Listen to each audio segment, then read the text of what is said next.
abuelita ya te ha contado sobre los fantasmas de acá de la isla.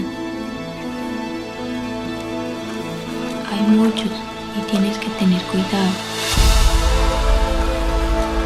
Então, essa história, ela surgiu, assim, de uma amiga minha que me contou uma história da infância dela, colombiana, de quando ela veio da Colômbia para o Brasil e encontrou o pai dela, que era dado como morto, vivendo aqui.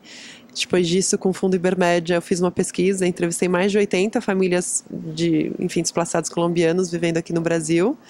E aí, na pesquisa, eu cheguei nesse lugar fantástico, literalmente, que é a Ilha da Fantasia, que existe de verdade, está ali na tríplice fronteira, entre o Brasil, a Colômbia e o Peru. É uma ilha que fica 4 meses embaixo da água, 8 meses acima da água, e na qual os habitantes têm toda uma coexistência, assim, com os mortos. Então, eu já tinha uma coisa assim no roteiro, mas aí, depois de conversar com eles, eu voltei para casa, reescrevi completamente o roteiro, para ter alguns personagens que são de lá fazendo assim mesmo, que nem o presidente da ilha, a abuelita, enfim, as pessoas ali da Assembleia, eles fazem assembleias a cada 2 semanas, dos vivos, né, a dos mortos eu que inventei. Então foi muito, eu vejo assim que é muito um processo de encontros, assim, tipo, ele surgiu do encontro da minha amiga me contando a história dela. É um encontro entre culturas, né, um encontro entre línguas, encontro entre vivos e mortos, assim. E esse foi um pouco o processo de vários anos. Ele foi todo filmado lá? Foi todo filmado lá. A casa a gente construiu lá e hoje ela é um centro cultural Los Silêncios, lá na ilha. É onde eles fazem as reuniões hoje em dia. Primeiro eu queria dizer que o filme é muito bonito, vale muito a pena ver. É realmente uma coisa importante, poética e importante. Para mim foi uma onda, assim, porque tem uma potência muito forte naquele lugar, por essa história, né, de ser uma ilha que surgiu e que muitos refugiados foram morar lá, pessoas de vários lugares diferentes, então tem uma organização ali entre eles, super democrática, eles se organizam como comunidade e tal. E eu, especificamente, eu nasci no Peru, e meu pai era paraguaio, eu tenho um irmão mexicano, uma irmã costarriquenha, outro irmão peruano. Então eu tenho uma herança, seja da minha vivência com meu pai, com a língua, com as viagens que ele fazia, com as viagens que a gente fazia, como com a cultura. Então tá lá, além de tá ligado ao filme, e o filme ele tem a sua força, e o lugar tem a sua força, para mim tinha um eco dessa vivência familiar, afetiva, muito forte. E, claro, com uma questão política também. E, esteticamente, isso dá pra ver no filme, assim, era uma coisa de embasbacar, assim, porque são palafitas com cores e pessoas com um rosto muito, muito índio e com um afeto muito grande, uma relação muito bacana. Eu ia falar até a palavra cordial agora, mas não é a palavra certa, porque cordial lembra outras coisas, né, de análise sociológica sobre o Brasil, mas muito, muito afetivas, e muitas crianças brincando, aquela questão daquele rio passando por ali, você tinha que pegar um barquinho para chegar na ilha, o rio sobe, como a Bia falou, vários meses durante o ano. Então foi muito forte estar lá, e eu acho que o filme traduz uma série de coisas, tanto documentais quanto fabulosas, sobre a vida nesse lugar, e que falam muito da vida da gente também, por vários aspectos. Então foi uma viagem bem louca, assim, bem legal, bem forte, assim, poética. Meu marido está desaparecido. Vocês estão correndo risco de vida? Os únicos atores profissionais é o Henrique e a Marley da Souto, que é uma grande atriz colombiana. O Henrique, eu já tinha ele escrevendo o roteiro e ele me aparecia, assim. Aí eu falava, nossa, eu preciso... Não, eu visualizava e era ele. Na minha imaginação era ele, andando para um lado, indo fazer isso. Só que aí eu olhava e falei, é isso mesmo que você vai fazer? Tipo... E aí, enfim, fui atrás dele. Falei, olha, é o seguinte, tô escrevendo o roteiro, você tá aparecendo. Não sei se te interessa, dá uma olhadinha. A Marleida, ela veio pelo casting, o produtor de casting sugeriu ela. Eu já tinha visto ela no filme A Terra e a Sombra, que ganhou o Câmera d'Or em Cannes, agora não lembro que ano. E ela também é uma atriz, assim, tremenda. Então ela foi magnífica, assim. Eu vi ela e era Amparo e depois os outros eram as atrizes, sabe? Assim, eu não conseguia mais despregar ela da personagem da Amparo. Ela também, quando veio no callback, ela tinha engordado 20 quilos, assim, porque a descrição do personagem era uma mulher indígena redonda.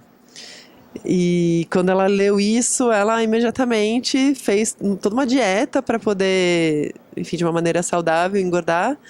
E eu, nossa, meu Deus, não precisava, assim, não era... Mas ao mesmo tempo eu adoro ver aquele corpo em cena, assim. Acho uma delícia. E todos os outros são atores naturais, assim. As crianças moram lá mesmo. A Núria, né, que é a Maria Paula, ela vive na ilha, ela ficava muito desconfiada, assim, das nossas movimentações por lá, e eu adorei aquele olhar de desconfiança dela. Então foi meio pelo olhar dela que a gente convidou ela para fazer o filme, fez os testes e foi super bem. E o Adolfo, a gente foi atrás de nas escolas, a gente pediu, enfim, crianças de 8, 9 anos que contestassem as autoridades, assim, que desafiassem as autoridades. E aí ele veio, ele é incrível, um gênio. Gênio da matemática, os dois, né? Muito, muito queridos. E aí, os outros habitantes da ilha, eu escrevi o roteiro para ter eles fazendo assim mesmos. Então, o presidente da ilha é o presidente da ilha, a Avelita vive lá, aquela comunidade toda realmente passa por questões que estão no filme. O casting da Assembleia dos Mortos, a gente buscou pessoas que passou pelo conflito armado. Então, a gente tem um ex-guerrilheiro da Farc, a gente tem um ex-paramilitar, a gente tem pessoas que realmente passaram pelo conflito, vítimas de todos os lados da guerra, né? Então, a gente pôde, de uma certa maneira, ter essa potência muito grande, que é também esse encontro entre a ficção e o documentário, de alguma maneira. A gente tem um período natural de roteiro, de pesquisa, assim, às vezes na internet, sobre esse histórico aí da guerrilha e tal, depoimentos, também a questão da língua, né? E eu tive um tempinho lá também na preparação com as crianças, especialmente. E foi super, super forte, assim, porque foi muito bem coordenado no modo de tratar crianças que não são atores profissionais, ainda bem, na verdade. Entrar num jogo de representação, ao mesmo tempo se entregando e ao mesmo tempo sabendo que aquilo ali é um pouco como a convivência entre os vivos e os mortos que tem no filme, né? Assim, eles estão ali e não estão, né? Eles estão ali fazendo parte daquele mundo. Então a gente ficou um tempinho trabalhando, tangenciando a dramaturgia ali, tocando alguns pontos e tal. Isso já foi muito bom. Foi um tempo até curto, mas foi muito bom. E depois lá, um pouco antes de começar a filmar, eu cheguei um pouco antes, fiquei também um pouco por lá. E foi incrível, assim, a relação com esse lugar mesmo, esse lugar e as pessoas desse lugar, dentro e fora do filme. O lugar está ali, está vivo, ele é um próprio depoimento sobre ser aquilo, sobre aquela história, e aquelas pessoas também. Então foi um encontro feliz, assim, tanto da ficção com o documental, como com o lugar e as pessoas que estão vivas ali, continuando a viver no filme, bem coordenados pela Bia, assim, de aquilo ajudar o filme a ser cada vez melhor. E é um filme lindo.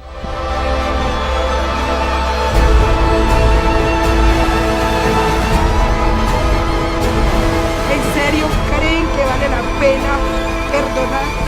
O filme estreou então ano passado em Cannes, na quinzena dos realizadores. De lá para cá ele foi para a China, para a Coreia, para a Índia, para a Austrália, Peru, México, Israel, enfim, tudo quanto é canto, Estocolmo. Então a gente está rodando com ele já há um bom tempo e agora ele está estreando tanto aqui quanto na França, na Alemanha, na Colômbia, enfim, vários lugares. Estrear em Cannes é a meca do cinema, né? Assim, é um lugar assim que você fica... É impressionante, assim, né? Foram os créditos todos do filme, que são quase 5 minutos, o pessoal aplaudindo de pé, foi super forte. Coloca o filme é uma plataforma, né, que coloca o filme num outro lugar mundial, né, de vendas, de circulação, de interesse. Então isso é muito importante. E agora a gente tá fazendo todo nosso trabalho de guerrilha, assim, pra tentar fazer as pessoas virem ver no cinema, porque realmente é o melhor lugar para se perceber, assim, todas as nuances sensoriais, todos os detalhes sensoriais de som e imagem que ele traz. É isso, a gente tá fazendo tudo possível para poder proporcionar essa experiência e compartilhar, né, essa experiência com o público. Eu acho super importante que as pessoas vejam o filme, porque dá um orgulho enorme, né, do cinema brasileiro, feito por uma diretora mulher, que é uma discussão também que acontece e que é pura poesia, e incluindo uma discussão política super forte, sem ser nem um pouco panfletário, mas está ali, está por trás da experiência humana, daquela narrativa, daquele lugar, da história daquele lugar, e que fala muito da gente também. Então, assim, eu, se fosse você, correria pro cinema.